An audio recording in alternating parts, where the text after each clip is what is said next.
जब से मैंने आध्यात्मिकता, प्रेम, मुक्ति, मौन जैसे शब्द सुने हैं, इनको एक परिभाषा दे दी है।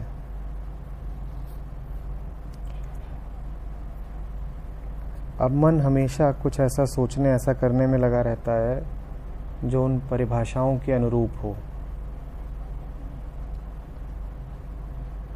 ऐसा लग रहा है कि ये सब शब्द नहीं सुने होते तो ही अच्छा होता, तब शायद मैं ज़्यादा असली रहा आता।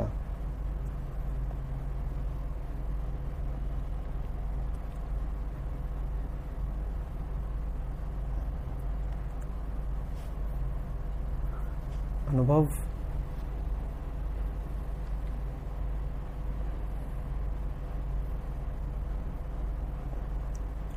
बच्चा जन्म लेता है, उसके बाद से उसकी जो पूरी शिक्षा होती है वो परिभाषा देने की ही शिक्षा होती है।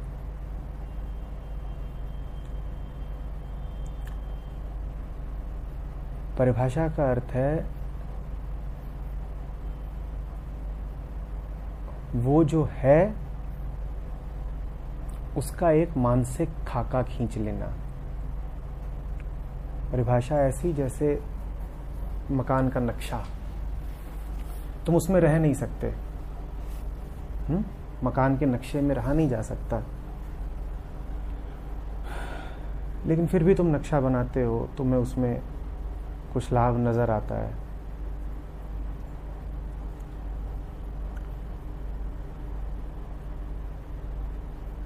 बचपन से ही हजार तरीकों से तुम्हें धारणाएं दी जा रही हैं।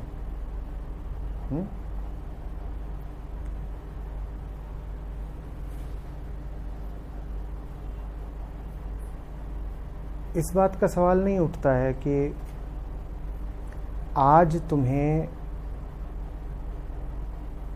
प्रेम की विशेषतया एक विशुद्ध परिभाषा दे दी गई है, क्योंकि ये पहली बार नहीं हो रहा है कि तुम्हें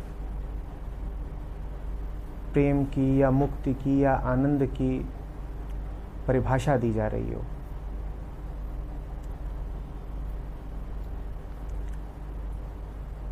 ये परिभाषा तुम्हारे पास पहले से थी, बचपन से थी। मैं कह रहा हूं बचपन से ही तुम्हें परिभाषाएं थमा दी जाती हैं। हर धारणा एक परिभाषा है, हर मान्यता एक परिभाषा है।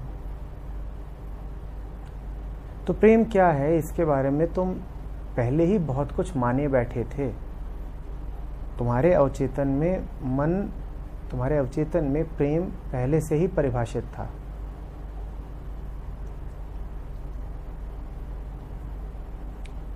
अगर बोध सत्र में आने लगे हो, मुझसे बात करने लगे हो, तो ऐसा नहीं है कि तुम्हें कोई नया शब्द दिया जा रहा है।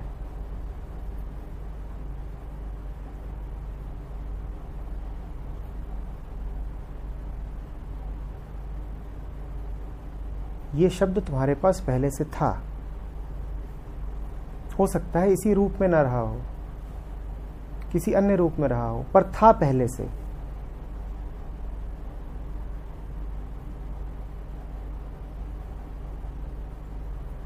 मैं तुमसे कभी भी ऐसी किसी बात के बारे में चर्चा नहीं करूंगा जो तुम्हारे पास पहले से मौजूद ना हो।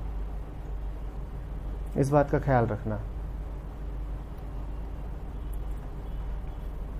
मैं तुमसे अगर मुक्ति की बात करूंगा तो इसीलिए क्योंकि मुक्ति की एक परिभाषा तुम पहले ही माने बैठे हो। मैं अगर तुमसे सत्य की बात करूंगा तो वो इसलिए है क्योंकि सत्य क्या है इस बारे में तुमने पहले से ही बहुत ख्याल बना रखे हैं। मैं तुमसे जितनी भी बातें करूंगा वो उन्हीं बारे में करूंगा, उन्हीं विषयों में करूंगा जिन विषयों के बारे में तुम पहले से ही ज्ञानी हो।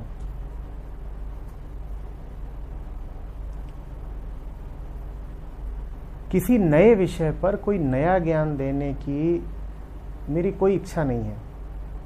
तुम्हारे मन में पहले ही इतना शोर है, इतना कचड़ा है, इतने शब्द हैं, मैं तुम्हें और क्यों थमाऊं, मैं तुम्हें और क्यों परेशान करूं? तुम पहले ही बहुत परेशान हो। मैं अगर बार बार तुमसे मुक्ति और मौन की बात करता हूं तो इसलिए करता हूं क्योंकि तुमने मुक्ति की एक अवधारणा पहले ही स्थापित कर रखी है। और अब मैं तुमसे मुक्ति की बात इसलिए करता हूं ताकि बचपन से तुम मुक्ति को जो मानते चले आए हो, तुम जरा गौर से देख सको कि वो झूठा है। अगर तुम्हारे पास मुक्ति जैसा कोई शब्द होता नहीं तो मैं भी तुमसे मुक्ति की बात करता नहीं। अगर कोई आए यहां पर ऐसा जो बिल्कुल अछूता हो शब्दों से और धारणाओं से, तो मैं उससे कोई बात नहीं करूंगा, क्योंकि वो तो अपने केंद्र से हिला ही नहीं है, वो तो गंदा हुआ ही नहीं है। जो गंदा ना हुआ हो उसकी सफाई करना मूर्खता होगी। प्रेम की बात मैं उनसे करता हूं जो बहुत बातें करते हैं प्रेम की, और मैं उनसे प्रेम की बात इसलिए करता हूं ताकि वो समझ सकें कि उनका सारा प्रेम झूठा है। मुक्ति की बात मैं उनसे करता हूं जो बहुत बातें करते हैं मुक्ति की, और उनसे मुक्ति की बात इसलिए करनी पड़ती है ताकि वो समझ सकें कि वो कितने बंधन में हैं। बातें कर रहे हैं मुक्ति की और पड़े हुए हैं बंधन में। ज्ञान की बातें मैं सिर्फ उनसे करता हूं जो बहुत बातें करते हैं ज्ञान की, और उनसे ज्ञान की बात इसलिए करनी पड़ती है ताकि वो देख सकें कि उनका सारा ज्ञान नकली है। संबंधों की चर्चा मैं सिर्फ उनसे करता हूं जो खूब संबंध जोड़ने में लगे हुए हैं, और उनसे मुझे संबंधों की बात इसलिए करनी पड़ती है ताकि वो देख सकें कि उनके सारे संबंधों से दुर्गंध उठती है।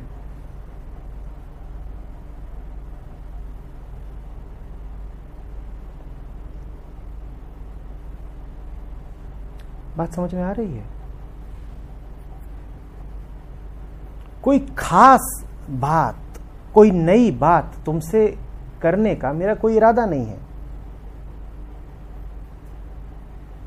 सारी आध्यात्मिकता का चरम बिंदु मौन होता है। तुम अगर पहले से ही मौन में स्थापित हो तो बातें क्यों करें? तुम बैठो, हम बैठें, शांति है, मजे हैं, घूमें फिरें, मौसम बहुत अच्छा है।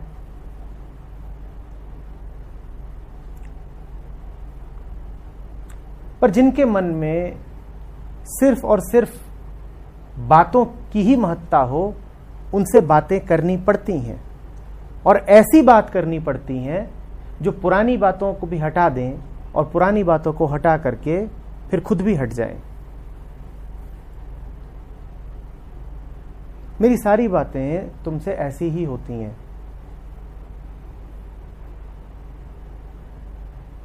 वो बस सफाई का आयोजन होती हैं कि तुम्हारे मन में जो कचरा जमा ही हो चुका है उसको साफ कर दें, और उसको साफ करके कोई नई चीज न स्थापित कर दें। तुम्हें नया कुछ देने का कोई इरादा नहीं है मेरा। जो कुछ भी नया दिया जाएगा वो अपने आप में एक नया कचरा ही बन जाना है। पुराना हट जाए, पुराना साफ हो जाए, इतना काफी है। और पुराने से बहुत भरे हुए हो तुम। पुराने से ऐसा चिपके हुए हो कि छूट नहीं रहा पुराना, इसलिए पुराने की बात बार बार करनी पड़ती है। बड़ा अच्छा होता अगर मैं तुमसे पूछता कि अनुभव, जीवन का उद्देश्य क्या है, और अनुभव कहता जीवन का कोई उद्देश्य होता है? पता नहीं, हमने तो ऐसी बात सुनी नहीं और हमें तो ये सवाल उठता ही नहीं। मैं बड़ा आनंदित होता, मैं अनुभव से आगे कोई बात ही नहीं करता। पर अभी तो स्थिति ये है कि मैं अगर अनुभव से पूछूं कि अनुभव जीवन का उद्देश्य क्या है, तो अनुभव मुझे 10 बातें गिना देगा कि ये सब हैं जीवन के उद्देश्य। और ये 10 बातें अनुभव को मिली कहां से? ये 10 बातें वो हैं जो अनुभव ने घर पे सुनी, स्कूल में सुनी, मीडिया से सुनी, इधर उधर से जानी। और अनुभव खूब ज्ञानी है। अनुभव ये सारा कचरा इकट्ठा करके खूब ज्ञानी हो चुका है कि जीवन का ये सब उद्देश्य है। जीवन का उद्देश्य है इसको खुश रखो, जीवन का उद्देश्य है ये पालो, जीवन का उद्देश्य है यहां पहुंच जाओ। चूंकि अनुभव के पास ये सारी परिभाषाएं मौजूद हैं, इसलिए जरूरी है कि मैं उन सब परिभाषाओं की चर्चा करूं। अन्यथा जीवन के बारे में क्या बोला जा सकता है? जीवन के बारे में जो कुछ भी बोला जाएगा भ्रांतिपूर्ण ही होगा। जीवन में ऐसा है क्या जिस पर एक शब्द भी बोला जा सके? जीवन कुछ है ही नहीं। कोई शब्द जीवन तक पहुंचेगा ही नहीं, क्योंकि पहुंचने के लिए जीवन जैसा कुछ है ही नहीं। शून्य है जीवन, और साथ ही साथ इतना विराट है कि किसी शब्द में समाएगा नहीं। तो कोई जीवन के बारे में क्या बोले?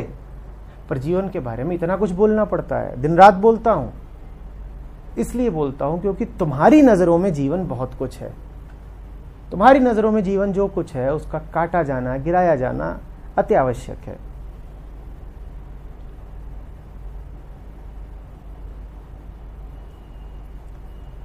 बात समझ में आ रही है?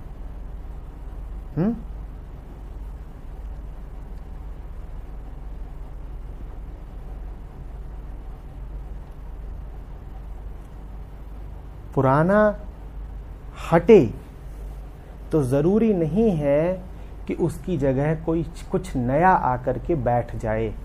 बिल्कुल भी जरूरी नहीं है। कोई नई परिभाषा तुम्हें नहीं दी जा रही।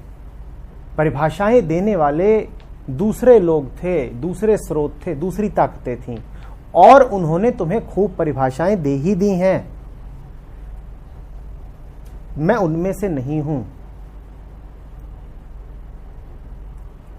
जिस दुनिया से तुम परिभाषाएं लेके आ रहे हो, मैं उस दुनिया का हूं ही नहीं। तुम्हारा दुश्मन नहीं हूं कि तुम्हें और नई नई बातें सिखा दूंगा। मैं तुमसे तुम्हारी पुरानी बातें छीन रहा हूं, क्योंकि वही जहर है तुम्हारा। उन्हीं के कारण दबे और डरे हुए रहते हो। उन्हीं के कारण आज तक खिल नहीं पाए हो। उन्हीं के कारण आज तक अपनी पूर्णता को नहीं पा पाए हो। उन्हीं के कारण मन बेचैन रहता है। उन्हीं के कारण दुविधा रहती है, आशंका रहती है। उनका हटना बहुत जरूरी है, और वही मेरा काम है।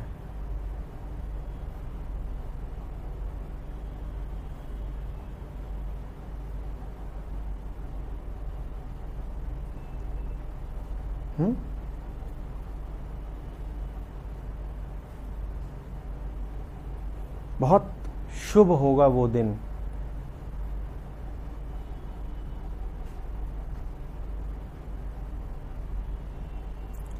जब ये सब छोटे बड़े शब्द तुम्हारे मन से विलुप्त ही हो जाएं।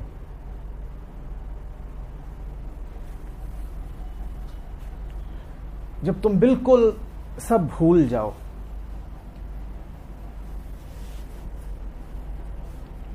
न तुम्हें दूसरों की कही याद रहे, न मेरी कही याद रहे। बहुत शुभ होगा।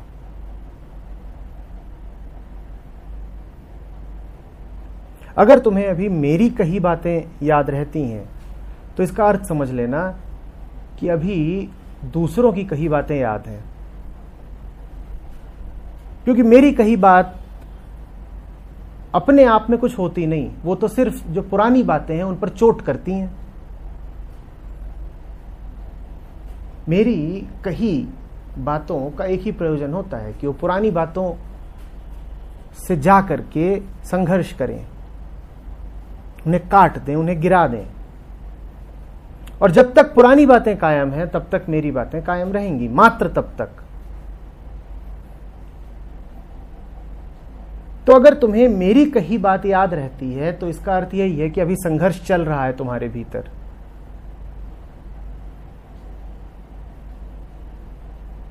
मेरी कही बात याद नहीं रखते तुम अपनी पुरानी बातें याद रख रहे हो, और मेरी बातें पुरानी बातों पर चोट कर रही हैं, इस कारण तुम्हें मेरी बातें भी याद है। अन्यथा मेरी बात याद रखने का कोई कारण नहीं है। तुम मुक्त हो, ये कोई याद रखने वाली बात है? इसमें क्या है जो याद रखोगे? तुम मुक्त हो, ठीक, आनंद तुम्हारा स्वभाव है, इसमें कोई याद रखने वाली बात है? मैं तो बड़ी सीधी और सरल बातें कहता हूं, उसमें याद क्या रखोगे? पर तुम्हारे जीवन के केंद्र में तुम्हारी परिभाषाएं बैठी हैं, और परिभाषाएं कहती हैं अनुभव मुक्ति पाप है, बंधन में जियो, कर्तव्यों में जियो।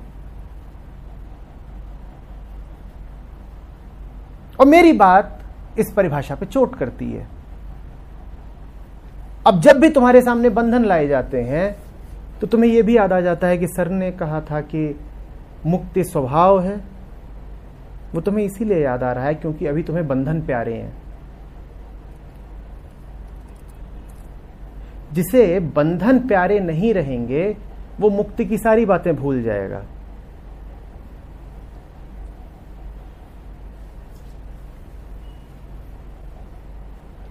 तुम्हें मेरी बातें बुरी लगती हैं ठीक इसीलिए क्योंकि अभी तुम्हें दूसरी बातें बड़ी प्यारी हैं। तुम चूंकि अभी जुड़े हुए हो बंधन की बातों से, इसीलिए मुक्ति की बात तुम्हें बड़ा सताती है, तुमसे बर्दाश्त ही नहीं होती, तुम रो पड़ते हो। जो मुक्त ही होगा उसे मुक्ति की बात परेशान क्यों करेगी? अरे याद ही क्यों रहेगी?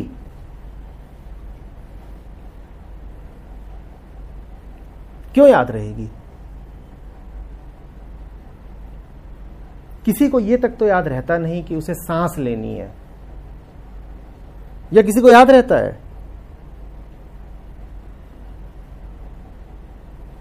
स्वभाव तो सांसों से कहीं ज्यादा गहरा है, उसको कोई याद क्यों रखेगा? सांस कोई बातचीत की चीज है तो स्वभाव बातचीत का विषय कैसे हो सकता है?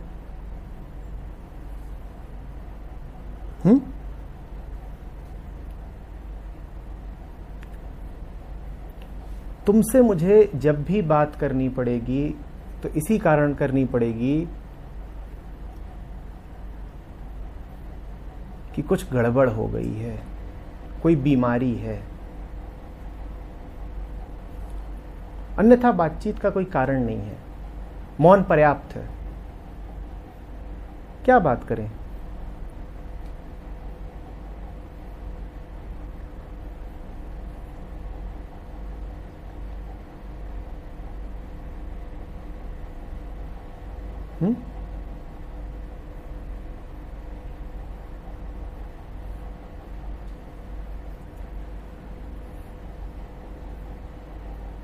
अनुभव को मैंने कहा कि तुम यहां से अपने घर न बाइक पर जाओगे न ऑटो करके जाओगे, तुम्हें पैदल जाना होगा रोज, ठीक?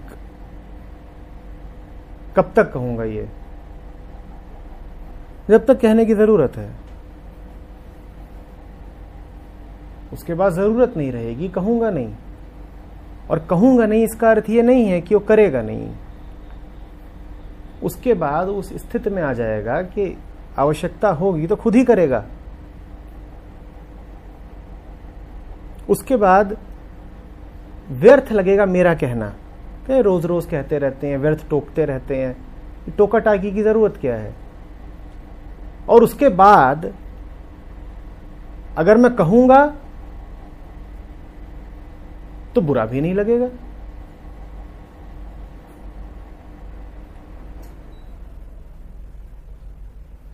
बुरा तभी तक लग रहा है जब तक पांव पांव चलने में कष्ट होता है, और पैदल चलने में कष्ट तभी तक है जब तक बीमारी है।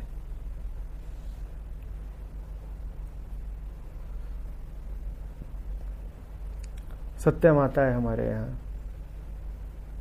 उद्धावक है।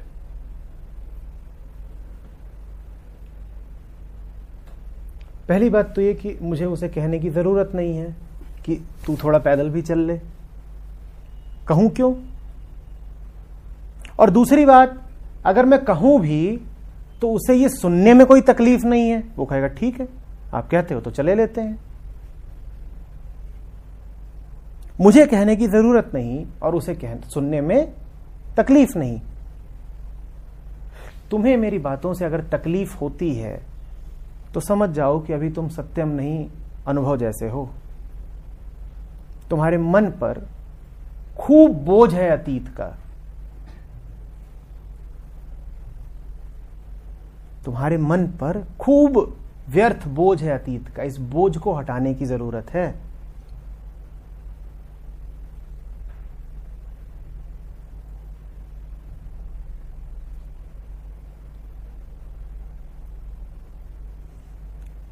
इसी अर्थ में कहता हूं कि अभी पैदा ही नहीं हुए हैं हम।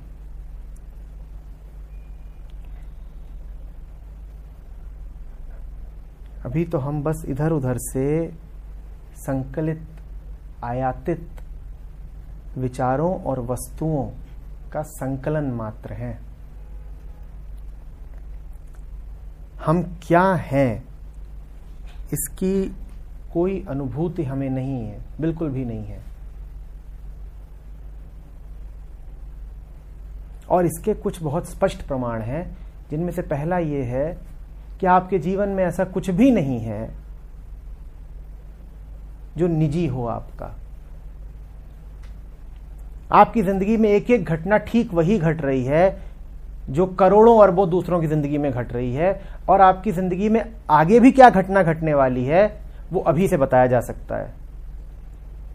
यहां बैठे बैठे बताया जा सकता है कि अगले 5-10 साल में आपकी जिंदगी में और क्या क्या हो जाएगा, क्योंकि आपकी जिंदगी में ठीक वही सब होना है जो हजारों करोड़ों अरबों दूसरे लोगों की जिंदगियों में हुआ है। आप अभी पैदा ही नहीं हुए हो, आप हो ही नहीं, आपका कोई अस्तित्व तो नहीं है।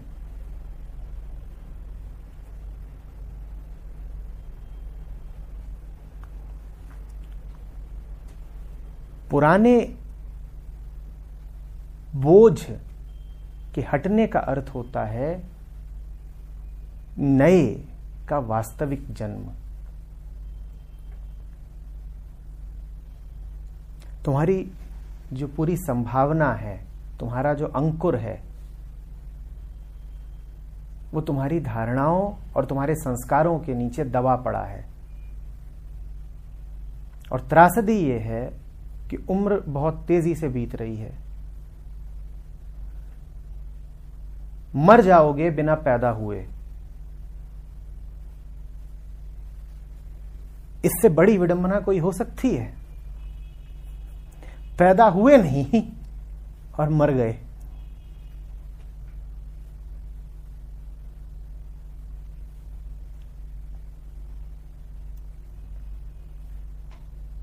मौत का स्मरण इसीलिए कराता हूं बार बार, पैदा होने में और देर मत करो। मौत पूछ कर नहीं आएगी।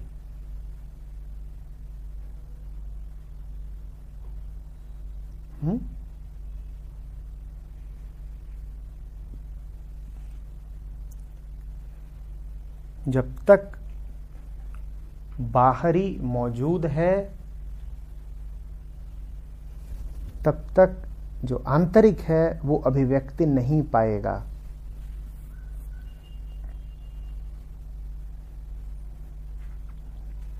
आंतरिक अभिव्यक्ति पाने के लिए सदा प्रस्तुत है, सदा तैयार है, वो हमेशा उपलब्ध है, वो कभी जाता नहीं।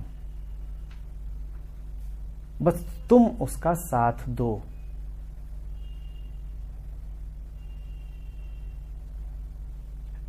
वो हमेशा मौजूद है, तुम साथ दो।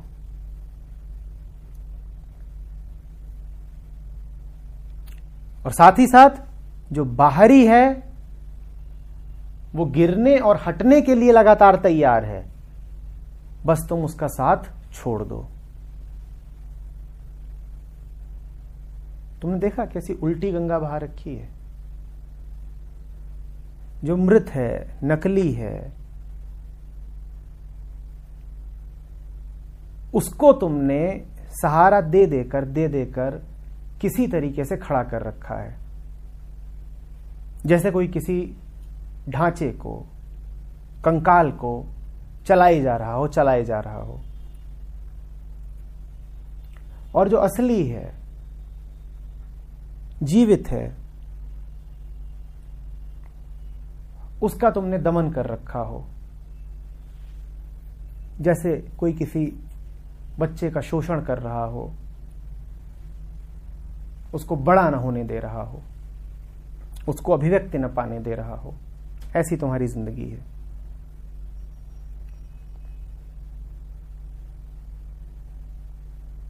हम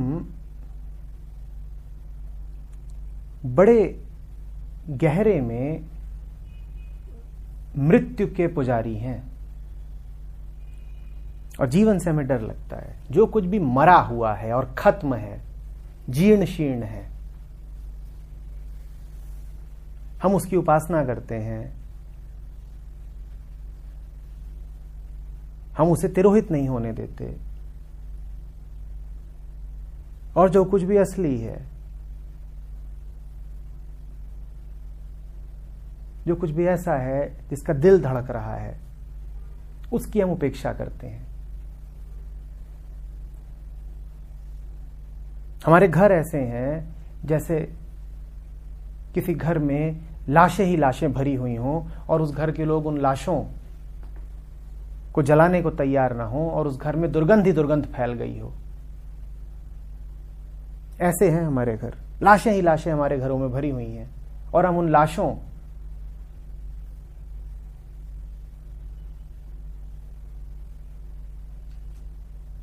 को जला देने पर राजी बिल्कुल नहीं है।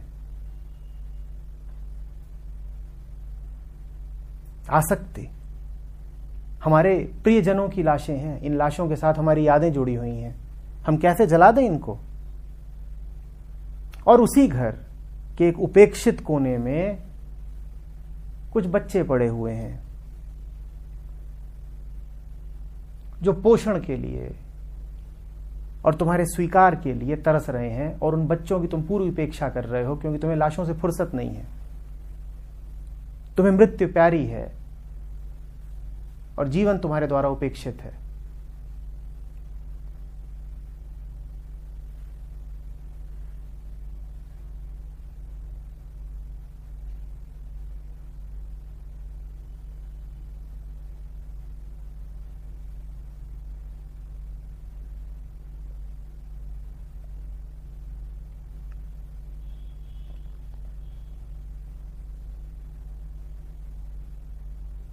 बात आ रही समझ में?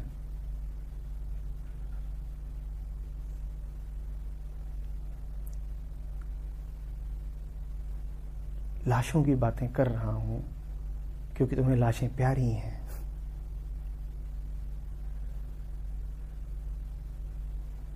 बच्चों की बातें कर रहा हूं क्योंकि तुम्हारे द्वारा बच्चे उपेक्षित हैं। अन्यथा कोई वजह नहीं है कि इन विषयों की चर्चा की जाए।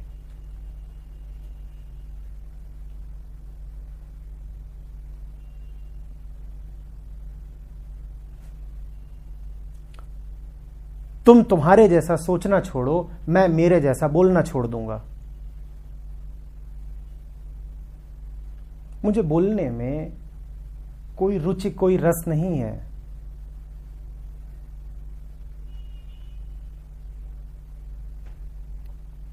मेरा बोलना तो बस इस स्थिति के प्रति मेरा एक समुचित उत्तर है। बोल रहा हूं क्योंकि अभी स्थिति ऐसी है, यही सम्यक है कि बोलूं। स्थिति बदल जाएगी, क्यों बोलूंगा?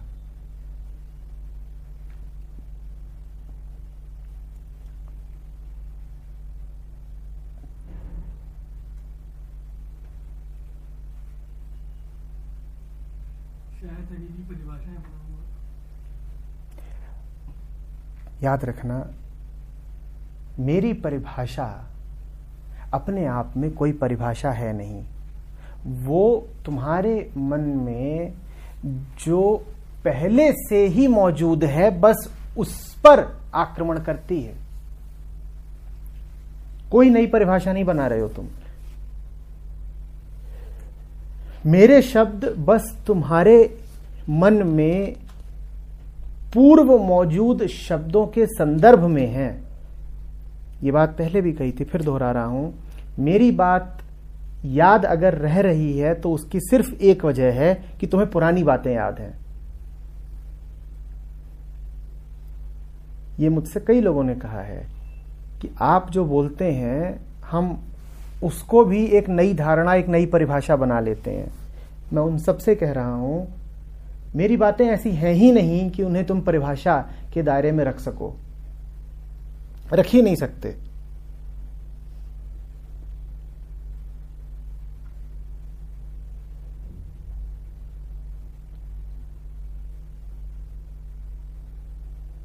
हां, तुम्हारी परिभाषा के दायरे में पहले से जो मौजूद है, मेरी बात उस पर आक्रमण कर रही है, इस नाते तुम्हें लगता है कि मैंने तुम्हें कुछ दे दिया।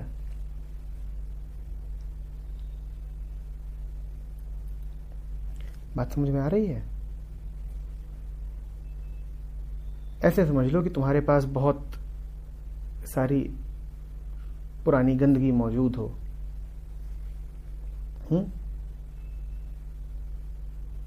बहुत सारी,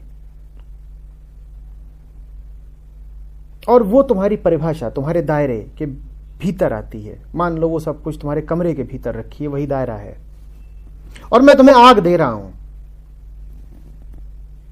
मैं तुम्हें आग दे रहा हूं। आग अपने आप में कुछ होती नहीं। क्यों नहीं होती? क्योंकि आग का अस्तित्व मात्र ईंधन के अस्तित्व के होने तक है। आग अपने आप में कुछ नहीं है। जहां जलने के लिए कुछ है, आग सिर्फ वहीं पाई जाएगी, अन्यथा आग पाई नहीं जा सकती। अब तुम्हारे कमरे में गर्मी फैल जाती है, अब तुम्हारे कमरे में धुआं उठता है, अब तुम्हें आंच लगती है, अब तुम्हें कष्ट होता है, तुम कहते हो ये सब आपने दिया। मैं तुमसे कह रहा हूं, ये सब तुम्हें अभी अनुभव ही इसीलिए हो रहा है क्योंकि गंदगी बाकी है। जिस क्षण गंदगी खत्म हो गई, आग बचेगी क्या? जिस क्षण गंदगी खत्म हो गई, धुआं बचेगा क्या? अभी तुम्हें बिल्कुल ऐसा अनुभव होता है कि मैंने कुछ कहा और तुम जल से गए। हां, मैंने तुम्हें आग दी है, पर तुम जल इसलिए गए क्योंकि उस आग के लिए ईंधन तुम्हारे भीतर मौजूद था। जिस दिन तुम्हारे भीतर ईंधन खत्म हो गया,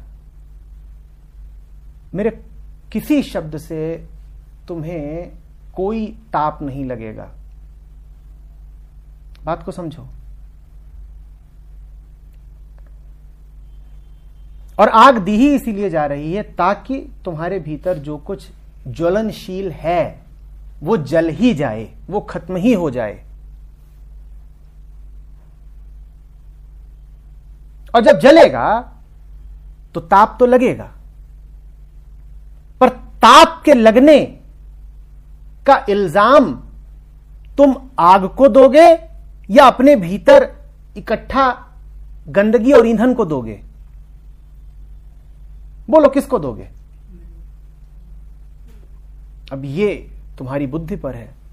सद्बुद्धि होगी तो तुम कहोगे कि हमने अपने भीतर गंदगी इकट्ठा कर रखी थी, इसलिए हमें इतनी जलन हुई। और कुबुद्धि होगी तो कहोगे ये आए और आग लगाकर चले गए, हाँ, आग मैंने ही लगाई, जानबूझकर लगाई, पर तुम ये भी तो बता दो कि तुम्हारे पास कचड़ा ना होता तो मैं आग लगाता किसमें?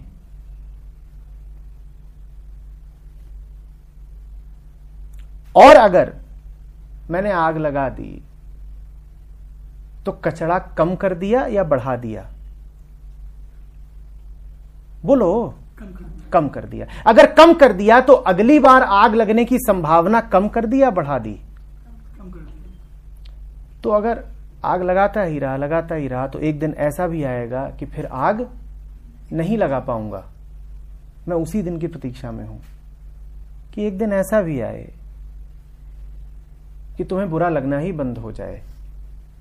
और वो आएगा, क्योंकि बुरा, मैं दोहरा रहा हूं, तुम्हें मेरे शब्दों से नहीं लगता, अपने अहंकार के कारण लगता है। मेरे शब्द जब कहीं चोट करते हैं तब ना बुरा लगता है। चोट कहां करते हैं? अहंकार पे चोट करते हैं। चोट कर करके अहंकार को गिर जाना है। उसके बाद क्यों बुरा लगेगा? उसके बाद क्या जलेगा? उसके बाद कहां से उठेगा ताप और धुआं?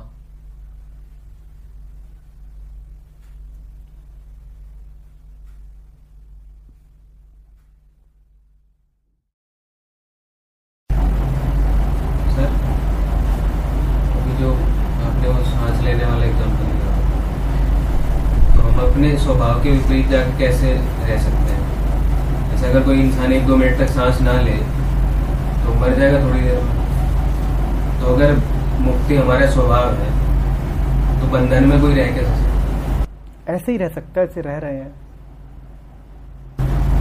तो वो तो संभव ही नहीं होना चाहिए ना। तो कहाँ संभव है? ऐसे ही रह रहे हो जैसे रह रहे हो। बहुत सारे लोग उनको पता भी नहीं लगता। वो है ही नहीं,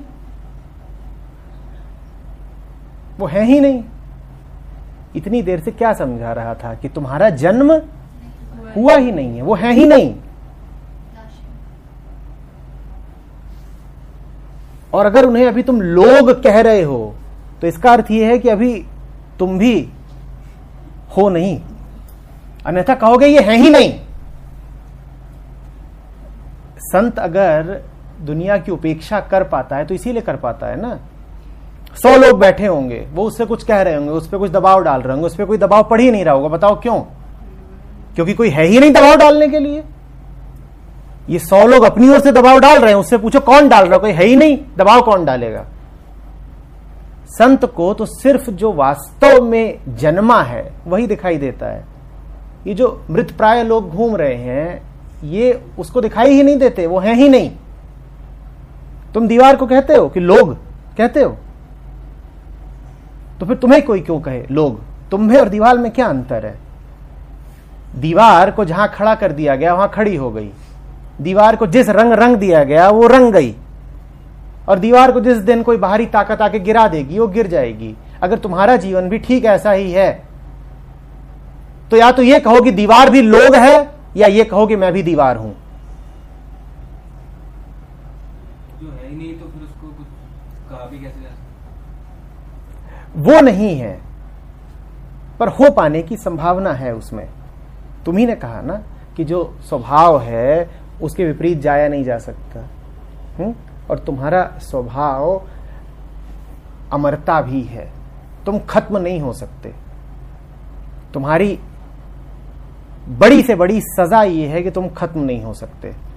तुम अपने आप को कितना भी दबा लो, काट लो, शोषण कर लो, अपने विरुद्ध चले जाओ, पर खत्म नहीं कर पाओगे अपने आप को।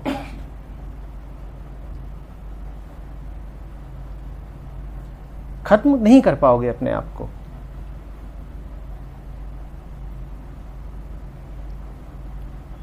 वापस आने की संभावना हमेशा बची रहेगी और इसीलिए हमेशा तड़पते रहोगे। जिन्हें अध्यात्म समझ में नहीं आता उन्होंने तो खुद अपने आप को गहरी से गहरी सजा दे दी है।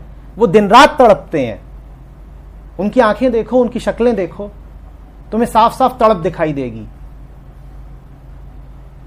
शांति का एक क्षण उन्हें नसीब नहीं होता।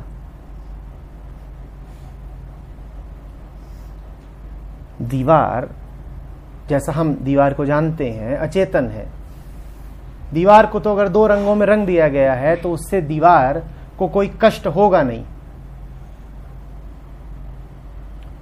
पर तुम्हारे साथ जब यह होता है कि दुनिया तुम्हें जिस रंग में रंगना चाहती है रंग देती है, तो तुम्हें बड़ा गहरा कष्ट होता है, बड़ा गहरा कष्ट।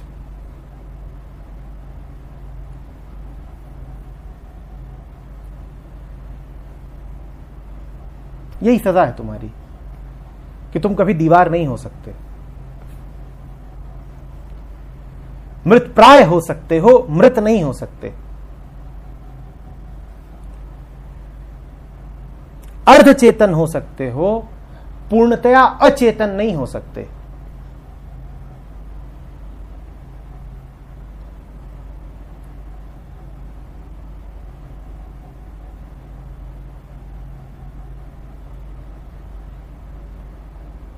तुम इतनी गहराई से भी बेहोश हो सकते हो कि तुम अपने कष्ट के प्रति भी करीब करीब असंवेदनशील हो जाओ, यह भी हो सकता है। लेकिन जब तुम अपने कष्ट के प्रति इतने असंवेदनशील हो जाते हो तो तुम्हें आनंद का अनुभव होना भी बंद हो जाता है। यही सजा है तुम्हारी। जिन लोगों को तुम देखते हो, जिन तथाकथित लोगों को तुम देखते हो और जिनको तुम कह रहे हो कि इनको देखिए, इन्हें तो कष्ट का कोई अनुभव होता नहीं, ये तो बिल्कुल बेहोश हैं लेकिन फिर भी मजे उड़ा रहे हैं, अच्छे खासे दिखाई दे रहे हैं, रुपया है, पैसा है, घूमते हैं, फिरते हैं, खरीदते हैं, शादी ब्याहों में नजर आते हैं और चेतना के निम्नतम तल पे जीते हैं। और तुम इन्हें देख करके अचंभा मानते हो ना कि इन्हें कोई कष्ट होता तो नजर नहीं आ रहा है। उनकी सजा यह है कि उन्हें कष्ट का अनुभव तो नहीं हो रहा, लेकिन साथ ही साथ उन्हें किसी तरीके की आजादी का, आनंद का और प्रेम का अनुभव भी नहीं हो रहा। वो गहरी सजा में जी रहे हैं।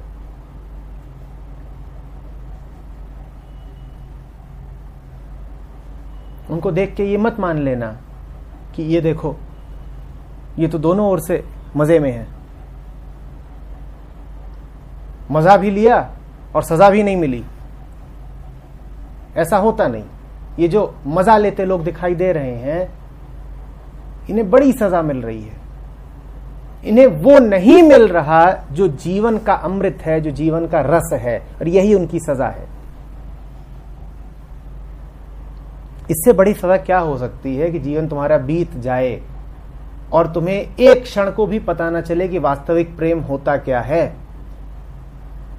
इससे बड़ा नर्क और क्या हो सकता है।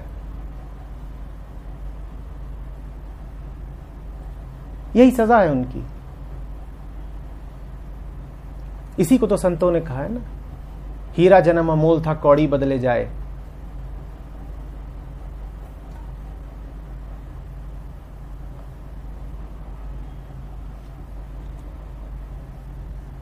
जो संभावना होती है ये समय के साथ कम हो सकती है।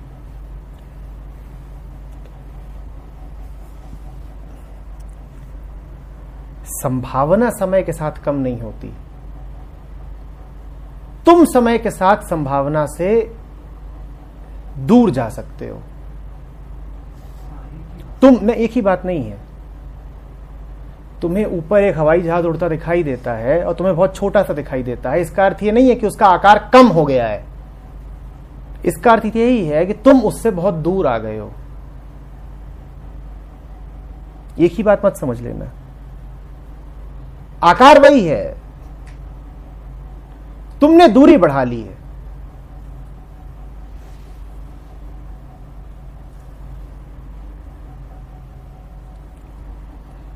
सूरज कभी तुम्हें बहुत बड़ा सा दिखाई देता है, कभी थोड़ा छोटा दिखाई देता है, उसका आकार घट बढ़ नहीं रहा है।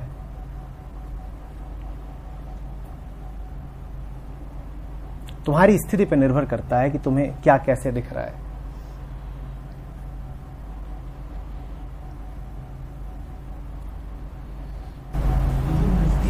जो नजदीक था पहले और जो फिर समय के साथ दूर हो गया, तो उन दोनों के वापस जाने में फिर अंतर क्या होगा? जो दूर है उसका संघर्ष ज्यादा होगा।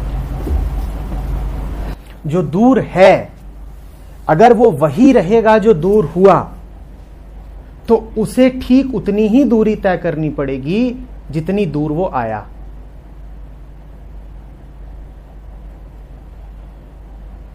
लेकिन तुम्हें एक वरदान मिला हुआ है, वो वरदान है इच्छा मृत्यु का। ये जो दूर निकल आया है, ये जब चाहे मर सकता है,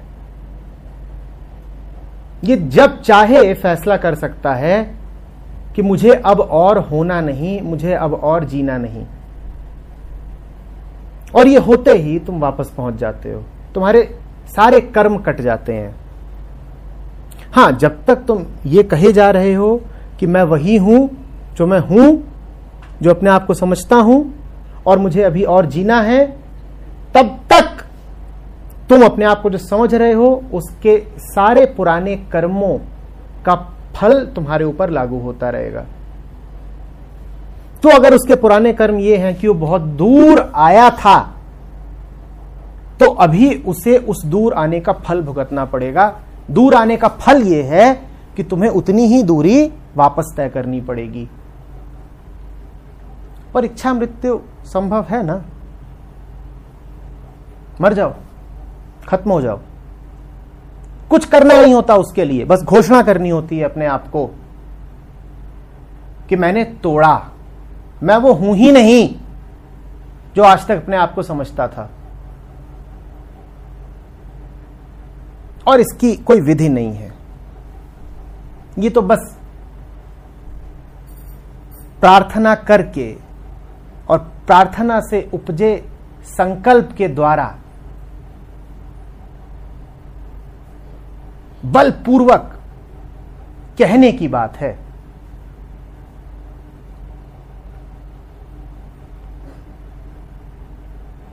कि बहुत हुआ, मैंने तोड़ा।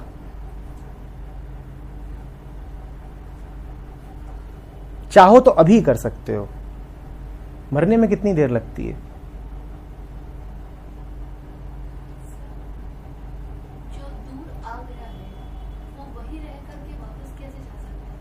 जो दूर आ गया है उसी के लिए कह रहा हूं कि उसे मरने का वरदान प्राप्त है, वापस जाने का नहीं। जो दूर आ गया है वो वहीं पे कह सकता है मैं वो हूं ही नहीं जो दूर आ गया, खत्म। अब वापस जाने का क्या प्रश्न है? वापस जाना तो उसके लिए अर्थ रखता है ना जो दूर आ करके जिंदा हो।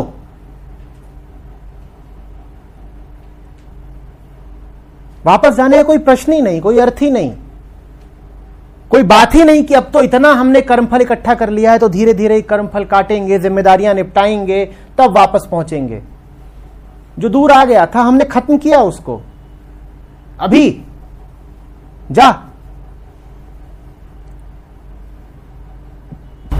आपसे बोलते हो कि पे द प्राइस, जो कर्मफल है, ये उनसे बोलता हूं जो व्यापार में बड़ा यकीन रखते हैं। जो असली आध्यात्मिक आदमी है वो खरीद फरोख्त करता नहीं कि कीमत अदा करे फिर कुछ खरीदे कि ये करे और वो करे। वो कहता है एक झटके में जो बड़ी से बड़ी कीमत है वही अदा किए देते हैं। बड़ी से बड़ी कीमत क्या है? कीमत अदा करने वाले की ही कीमत दिए देते हैं। लो, अपनी जेब से निकाल के क्या दें, अपना सर ही काट के रखे देते हैं। लो, तो जब मैं कहता हूं पे द प्राइस, कीमत अदा करो, उसका अर्थ क्या है तुम्हारे ऊपर निर्भर करता है। तुम्हारी अभी और बचे रहने की इच्छा है तो तुम्हारे लिए पे द प्राइस का अर्थ होगा कि जरा थोड़ा थोड़ा प्रायश्चित करते चलो। और उस थोड़े थोड़े प्रायश्चित से ये भी कह देता हूं कुछ होना नहीं है, क्योंकि तुम इतनी दूर आ चुके हो कि छोटी मोटी कीमतें अदा करके वापस कभी नहीं पहुंच पाओगे। एक ही कीमत है जो अदा की जा सकती है, वो है तुम्हारे सर की। पूरी कीमत दो और पूरी मुक्ति पाओ। छोटी मोटी आंशिक कीमतें अदा करने से कुछ होगा नहीं।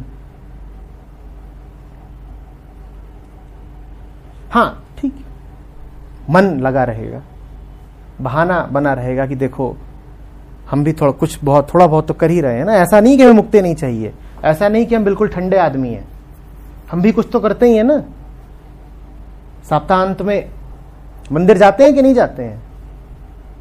थोड़ा बहुत हम कर रहे हैं, थोड़ी बहुत कीमत अदा करते हैं, वहां जा करके और डब्बे में गुप्त दान कर आते हैं, कीमत अदा कर दी, से कुछ होता नहीं।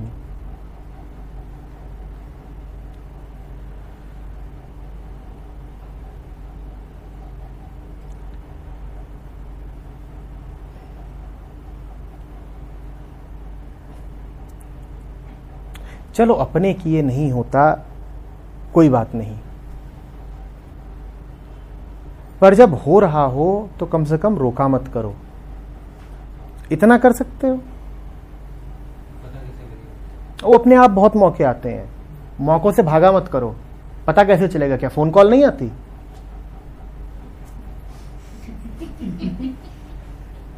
ऐसा मासूम बन रहा है, पता कैसे चलेगा? बताने वाले बताते हैं, फोन कर करके बताते हैं। कम से कम भागा मत करो। खुद नहीं होता तो जो कोई दूसरा तुमसे करवा रहा है उसका विरोध मत करो।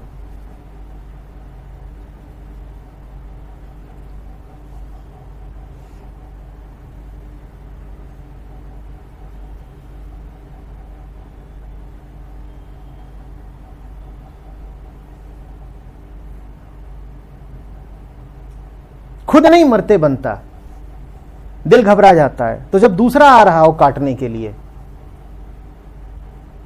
तो कम से कम उससे मत लड़ो, कहो ठीक है अब तो हमसे तो हो नहीं रहा, तू ही कर दे।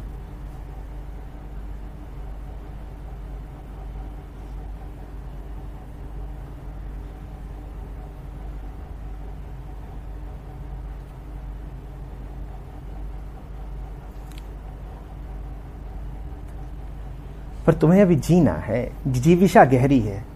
अभी तो हमें जिंदगी देखनी है, अभी तो कुछ हुआ नहीं, अभी तो जवान है, शादी ब्याह, ये तो बच्चे अच्छे आएंगे, अभी तो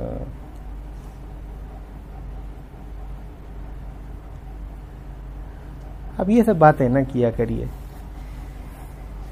इच्छा मृत्यु मरना वरना, जरा किलकारियों की शहनाइयों की बातें करिए।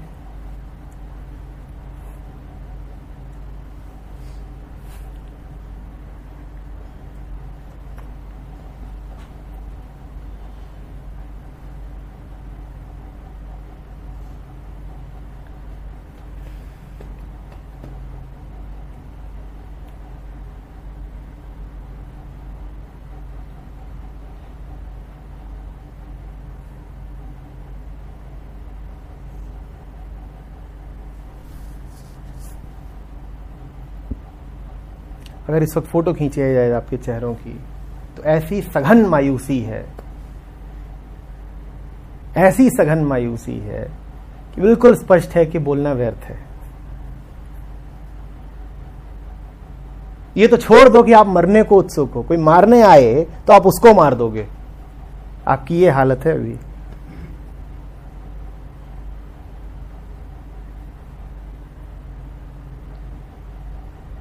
मैं जिसको मारने की बात कह रहा हूं ना, वो आपके कष्टों की अनंत श्रृंखला है, वही आप हो। आपका जीवन कुछ नहीं है, पल प्रतिपल दुख है। मैं उसके खत्म होने की बात कर रहा हूं। पर बेहोश इतने हो कि उस दुख का अंदाजा नहीं है। तो अभी बड़ी उत्सुकता है कि जीवन, और जीवन माने दुख, चलता रहे। चेहरे पे खौफ है अभी बिल्कुल एकदम।